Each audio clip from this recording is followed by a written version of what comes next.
All right, what's up? What's up? It's the new year, right? It's the new year today, January 1st. It's time to look towards new beginnings, new opportunities. What are we seeing in 2024? The reality is there's all kinds of buzz words and topics and things that are all over the media, right? They're all over social media. They're all over mainstream media. They're all in the magazines, the news articles. They're just blogs. They're all over the place. People want to talk about man, our economic standing, the way things are working in the United States right now. They want to talk about the election. All these things are important. They're not unimportant, but the reality is that when you're thinking about just on an isolated, just thinking, be selfish for just a moment. Because ultimately, your New Year's resolution, it should be selfish. It should be about you and your family. Your family is an extension of you. That's just the thing, okay? And so your resolution should ultimately be about them and yourself. So when we're thinking about these new beginnings and these new opportunities and what you're going to do differently in the new year, right? All these things that everybody wants to, it's distractions. It's noise. People want you to get all bogged down in all the nonsense and noise, everything that's going on in the world around you, and not get you, and not allow you that opportunity to take the time that you need and your family deserves in order for you to make the best possible decisions for yourself. I've said it before and I'll say it again. First of all, if there is a recession, I'm not going to get into that debate right now. First of all, millionaires are born out of recessions. So the question is not, is there a recession, but what are you going to do about it? What are you going to do? People are freaked out about who's going to be a president. People are freaked out about inflation. People want to argue constantly. Hey, this is working, that's not working, that is working, this isn't working. People want to argue all day long. Stop the arguing, stop the noise, because that is a distraction. That is division. That's division. See, the reality is that everybody wants you to argue. The politicians want you to argue. The media wants you to argue. Most of your friends and family and neighbors and whatever, they want you to argue. Hopefully you got a handful at least. Hopefully you got a handful at least that don't want to talk about that. It's not that they don't care, but they don't focus on that. Because they're focusing on the absolutely more important, bigger picture, which is right here.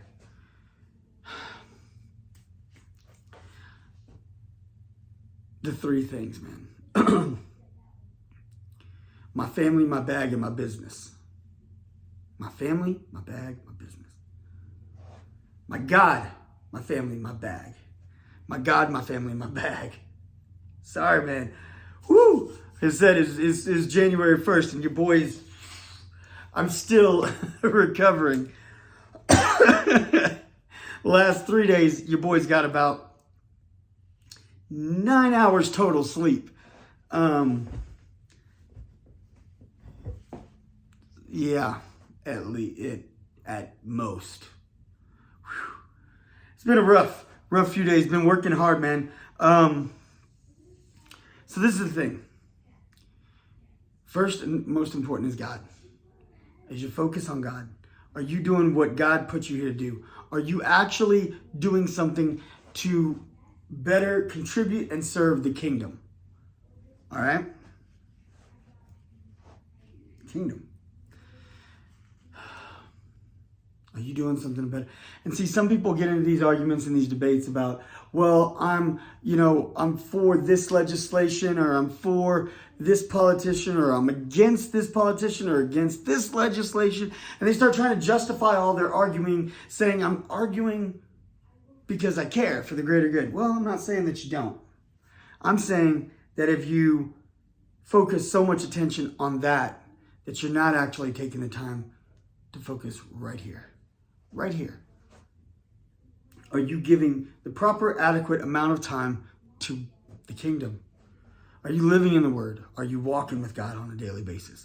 Are you doing something to better things around you? Do you feel like whatever he put you here for, you're serving that purpose? You're actually making things better. If you're arguing, you're not making things better. You're making things worse.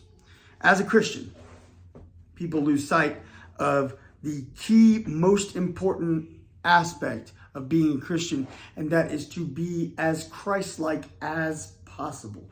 You will never be Christ, but it is your goal to be as Christ-like as possible. So on a daily basis, did Jesus walk around arguing with people? No, he didn't. Did he walk around criticizing everyone? No, he didn't.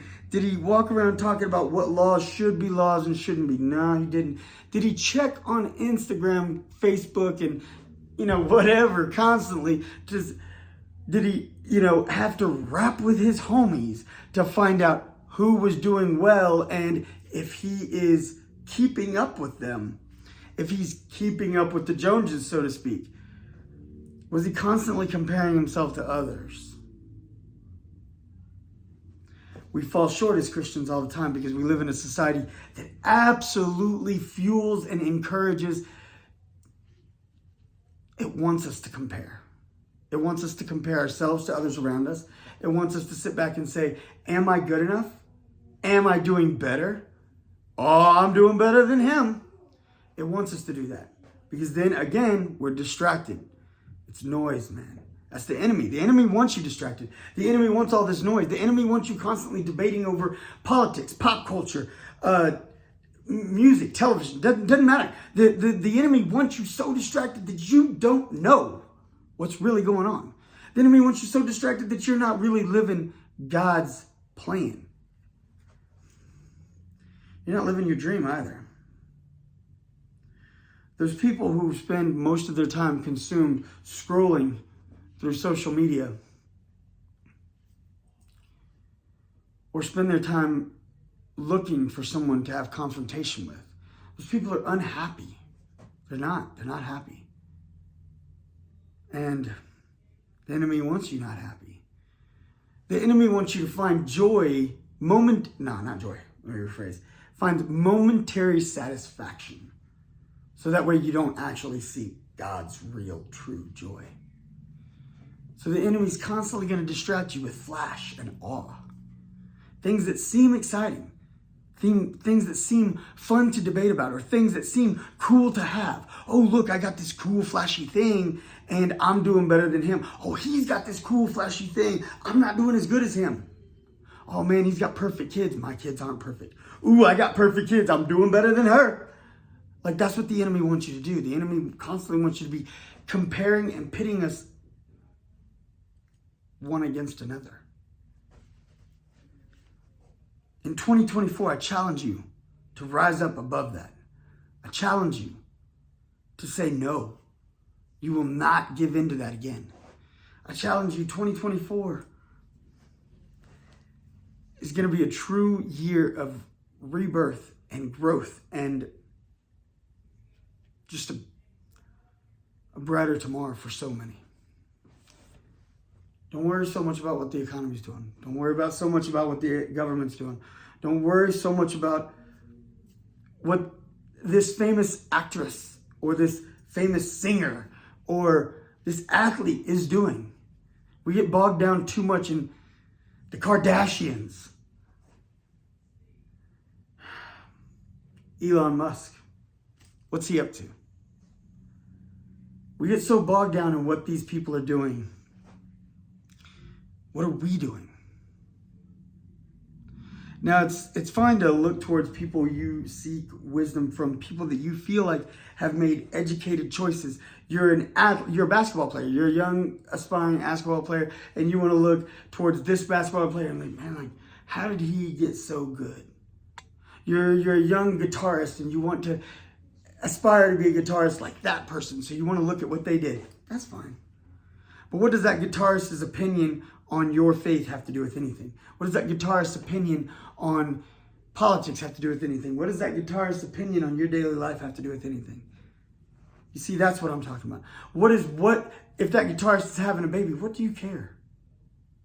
And that doesn't mean that you shouldn't celebrate babies, because babies are absolutely a blessing and a gift from God, and we should celebrate all babies. But There's a baby born like every so many seconds.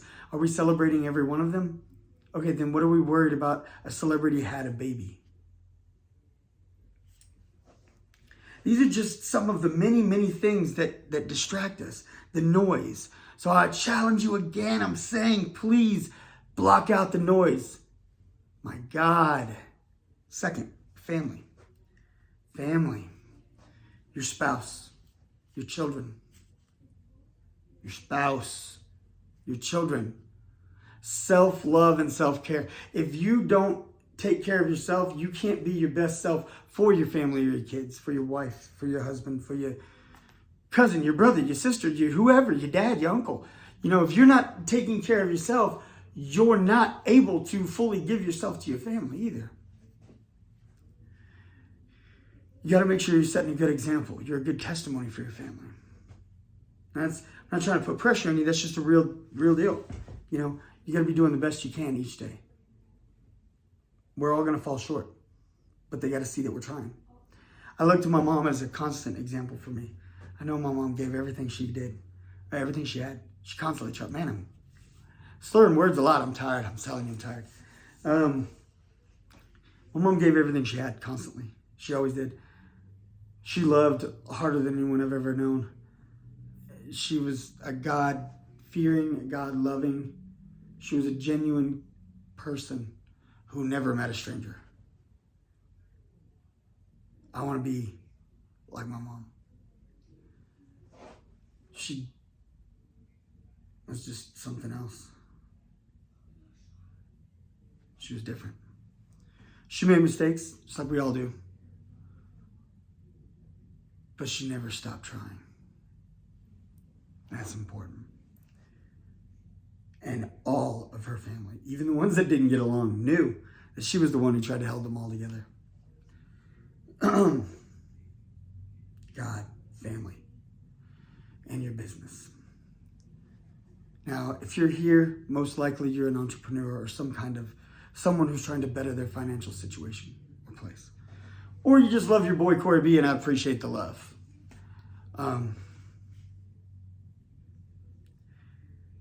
You've got to put the necessary time and efforts into your business to make it grow, to make it viable, to make it something that you can actually pass down to your children, to make it something that's going to set it apart from others.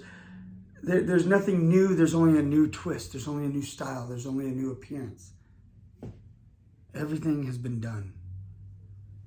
What's going to make your business different? You. So bring yourself to the table. Put yourself out there.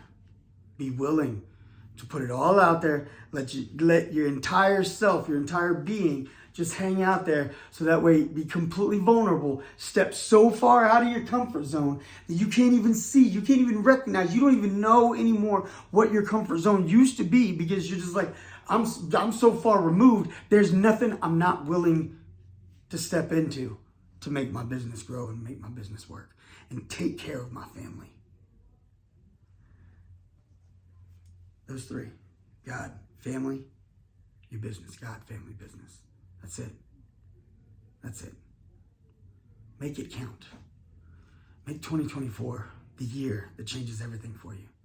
Make 2024 show all the headlines they're wrong. Show all the analysts, all the politicians, all the news reporters.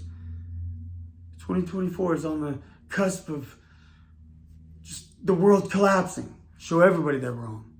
My mom loved New Year's. She always loved New Year's because she just thought it was this cool time of like a fresh start. My mom loved it. And she always got me excited about it as a kid. Boys get excited about it. They've been looking forward to New Year's since Christmas. They've been looking forward to New Year's since before Christmas. They were already planning New Year's. It's really cute and it's really cool. Like I said, make 2024, make this the year that changes everything in your life. Close out the noise. Shut it all down. Take control of your life and your situation and build you, your family. Just build up those around you. It's your boy. I got love for y'all. Share this with somebody. Share this with somebody. Like, subscribe, ding the bell. Let's talk. Open a dialogue right below. All right, it's your boy, and I'm out.